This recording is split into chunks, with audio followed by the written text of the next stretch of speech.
అమ్మ 9 నెలలు మోస్తే నాన్న 25 ఏళ్ళు. రెండూ సమానమే అయినా నాన్న ఎందుకో వెనకబడ్డాడు.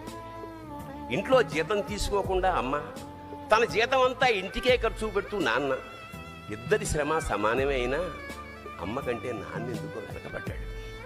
ఏది కావాలంటే అది వడ్డీ పెడుతూ అమ్మ, ఏది కావాలంటే అది కొని పెడుతూ నాన్న, ఇద్దరి ప్రేమ సమానమే అయినా నాన్న ఎందుకో బాగా వెనకబడ్డాడు. ఫోన్లోనూ అమ్మ పేరే, దెబ్బ తగిలినప్పుడు అమ్మా అని పిలవడే, అవసరం వచ్చినప్పుడు తప్ప మిగతా అప్పుడు గుర్తురానందుకు నాన్న ఎప్పుడైనా బాధపడ్డా?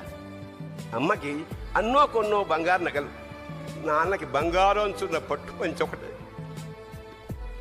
నాన్న ఇలా వెనకబడిపోవడానికి కారణం ఆయన మా అందరికీ వెన్నెముక కావడమే. వెన్నెముక వెనక ఉండబట్టే కదా దన్నుగా నిలబడగలుగుతున్నాం. ఇదేనేమో నాన్న వెనకబడిపోవడానికి కారణం.